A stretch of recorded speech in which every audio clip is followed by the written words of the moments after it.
So, good afternoon everyone. So, I am Mike F. De Los Reyes together with my companion, Paul C. Amora, and we are the Group 16. We have the Lesson 16, Gender-Based Violence, Power, Use of Force, and Consent. So, we have the lesson objectives. The first one, to identify the relationship between abuse of power and GBV. Understand the term violence in the context of GBV means using some types of force which may or may not include physical force. And the last one, understand the meaning of informed consent and its relationship to GBV. So, we have here the power. So, perpetrators can have real and perceived power. So, some example of different types of power and powerful people. So, we have here the first one, the social. So, here in social, we have peer pressure, bullying, leader, teacher, and parents. So, peer pressure can influence behavior. This social pressure can lead someone to act against their will or values to fit in, avoid conflict, or gain approval. So the next one, we have the economics. So the perpetrator controls money or access to good, services, money, or favors.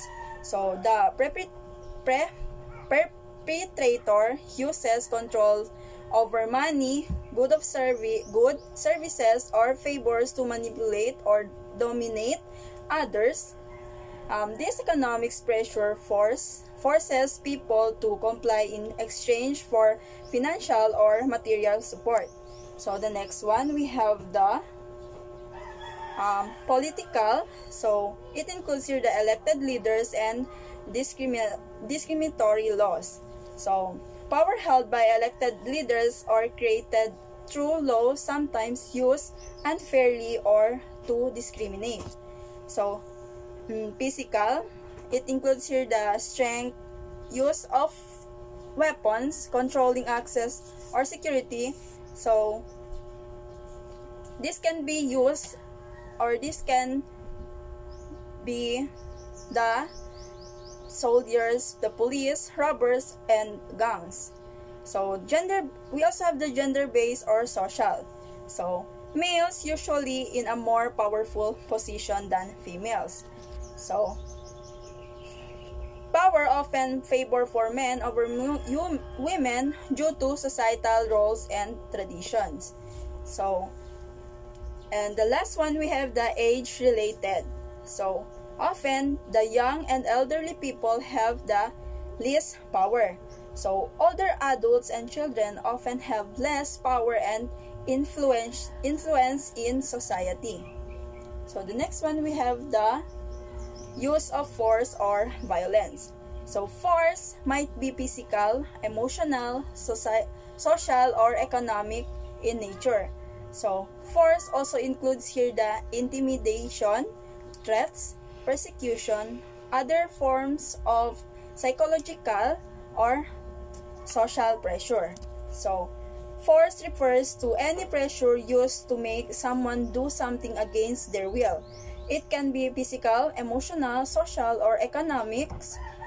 This includes acts like intimidation, threats, persecution, or other forms of psychological or social pressure to control or influence a person's behavior. Next one, we have the violence. So it consists of the use of the physical force or other means of coercion, such as threat, inducement, or promise of a benefit to obtain something from a weaker or more vulnerable person. So violence, this refers to using force, threat, or manipulation to pressure someone, especially someone weaker, into giving up something or doing something against their will. So that would be all for my report. So Mr. Amora will continue. Thank you. Good afternoon, ma'am. My name is Paul Zamora. I am the next reporter, and the topic is all about The gender-based violence power of use of force and consent. Um, Informed consent. Consent means saying yes or agreeing to something. Informed consent means making an informed choice freely and voluntarily by person in an equal power relationship. So, this is our example. The person making the decision has been given clear and understandable. Like, for example, sa relationship, like, yung partner mo magsabi or may something ka, like, sabihin or gawin, yung partner mo dapat like magsabi yes or ano siya, like freely, like siya mismo magsabi or mag-agree siya. Like ganun. And the next, cycle of violence. The cycle of violence refers to repeated acts of violence in a relationship. The cycle of violence, we have three: tension building and acute explosion and honeymoon.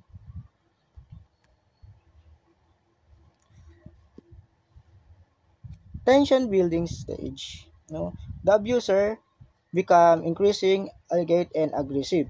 So the victim sense the abuser agitation has the feeling of walking on eggshell. The victims will do anything to avoid the pending explosion. So here's abusers. Some behaviors includes like crazy making, criticizing, and display moody behavior, and drinking drugs. And here naman for the some behaviors include sa agreeable and really disagree, staying away from family and friends, intense focus on keeping children quiet. So, yun sa tension building. So, dito naman sa acute explosion, no, the abuser initiate aggressive verbal or abuse in attempt to control and oppress the victim. So, ito na yung some behaviors includes the destroying property, like ganyan, or hitting sa in a relationship, and humiliating, imprisoning, and the victim may feel need to protect themselves, escape, or call for help. Some behaviors includes like leaving, mag-alis na lang sa bahay, or kung ano, like sinasaktan ka or ano na ginagawa, like pwede ka tumawag police, call by victim of witness, and protecting self, and trying to reason. Yun yung acute explosion. And the honeymoon stage, abuser feels guilty for infecting abuse behavior primarily out of a concern of being found guilty of abuse, shame by other or left by the victim, rather than feelings of sympathy for victims. And we have some behaviors includes the begging for forgiveness, like mag-begging, tapos mag-forgiveness, and or hindi, mag-crying, declaring love, enlisting, family result, initiating romance gesture. When the victims feels like relieved can about the questions, their responsibility for the abuse, they are happy to be in a place of peace, and the victims believes there is hope for the future of the relationship. And we have the some behaviors includes like like agreeing to say, attempting to stop legal proceeding, feeling happy and hopeful to change, and the next is the returning to the taking back abuser. So this is the summary of the report. Power and abuse of the same are integral components of GVV. These components also hand effect to a consent to given by the survivor. Consent may be in forms or visitate on which violence is perpetrated. This violence along a cycle of being overpowered and giving of consent to the treatment of human and their children. And that's all of my report. Thank you.